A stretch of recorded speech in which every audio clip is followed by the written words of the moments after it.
Hey guys, we're back. I'm in a pretty good mood because today is the first day. Well, I should knock on wood and there's none around, but today is the first day they are actually calling very little or no rain in the forecast. And from here on out, for actually the next 2 weeks or so, looks pretty sunny, which is awesome, awesome, awesome. We've been through so many deluges, so much rain, which I think you guys have heard about. I've talked about. We've shown you the pictures, and we're just basically wondering when it's over. But it looks like we're in for a good couple days at least, maybe a good couple weeks even, with minimal rain, which honestly is a blessing at this point. I wanted to bring up a quick topic. If you remember, a couple weeks ago, I talked about a buckwheat cover crop, or buckwheat seed, which is an awesome cover crop for which is an awesome cover crop for mid-season, the summer plantings, fields that you're not going to be planting till late. You can go back into one of our previous videos, and I explain a little bit about buckwheat, what the seed looks like, and what it does.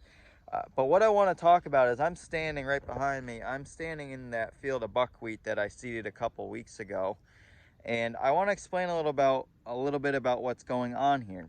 So buckwheat usually grows. It likes the heat. It likes the humidity. It usually grows really fast in the summer, and it creates a nice stand, which helps take care of the weeds and stuff in your field.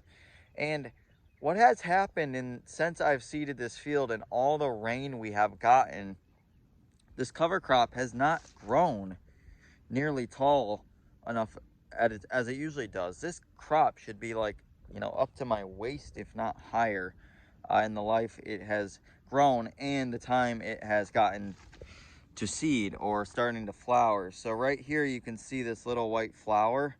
This is this plant going to seed. It's flowering, it's ready to go to seed. It's doing this at, this plant is this is a taller one. This one's maybe 1.5 feet. These should be 3 to 4 feet when they're flowering and starting to get to their maturity. But what has happened with all the moisture, all the constant rain, the cloudy weather, the cool weather we're beginning, these plants they're stressing earlier than they should. So a cover crop that should be maybe 3 feet tall right now is only 1.5 feet, and it's already flowering, which, in one aspect, you can really reflect this to a lot of the other crops that we're dealing with. Buckwheat, for instance, does not tolerate a lot of moisture and gets stressed easier than something else, saying maybe a grass or something that really likes and tolerates a lot of moisture. But kind of disappointing here, because now I have to go through. Let me back up. For one, you do not want this cover crop to go to seed in your field. You do not want that to happen. As soon as you see those flowers, you want to either mow this down, you want to incorporate it into your field, because this will create a havoc of weed seed in your next years and year after that. So this is the perfect stage where you want to break this down. You want to incorporate it, mow it down. If you're going to mow it, be prepared. It's going to regrow and flower even sooner than when you seeded it. But if you're not looking to plant this yet, like myself, we're still a good couple weeks away from planting this field. I don't really want to incorporate it yet, because I want to keep a cover on here in case we do get deluges of rain again, to keep the soil a little more contained. Of course, we don't want bare soil. But it's kind of disappointing because, even though this crop isn't to really build soil structure, it's more just to hold the soil in between. There's very little biomass here. There's very little growth out of this. Granted, I think it did its job, but because of the weather we've had, it hasn't been able to fulfill its full job, if you will. It hasn't been able to grow to that height. It hasn't been able to really give a nice canopy. Like these leaves right here. These leaves should really be maybe triple the size. You can see right here, this is a little better developed one. But these leaves should be a decent size.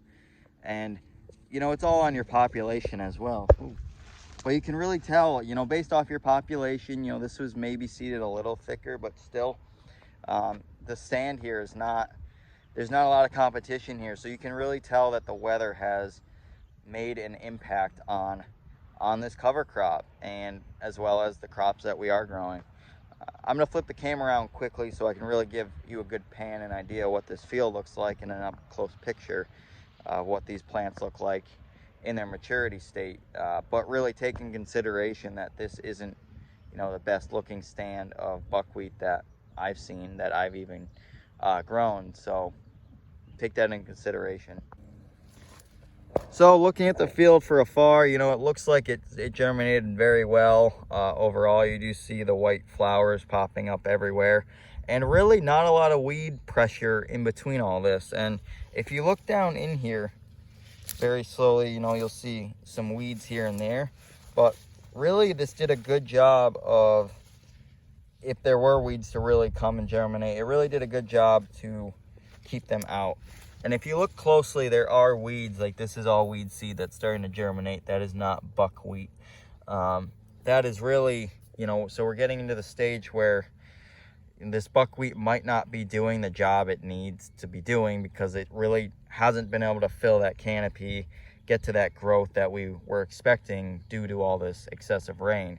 So right now we're in the determining factor where these are flowering, like I talked about.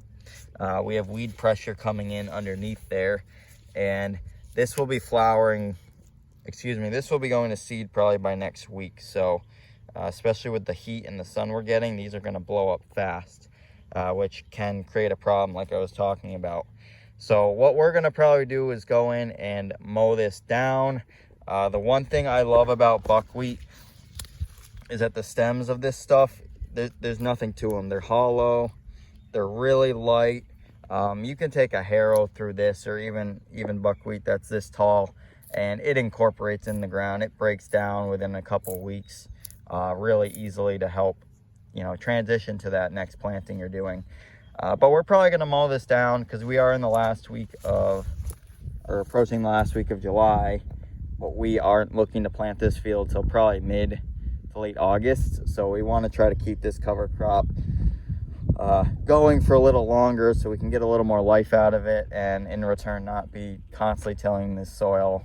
We've already had to hit it 2 or 3 times with the harrow and the Perfecta to keep weeds down, and we decided to put this buckwheat cover crop on. So that's what's going on right now.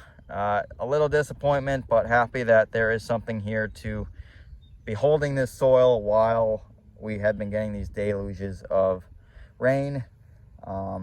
Hopefully a little more sunshine after we mow this might help introduce a little more growth before it does try to go to seed again.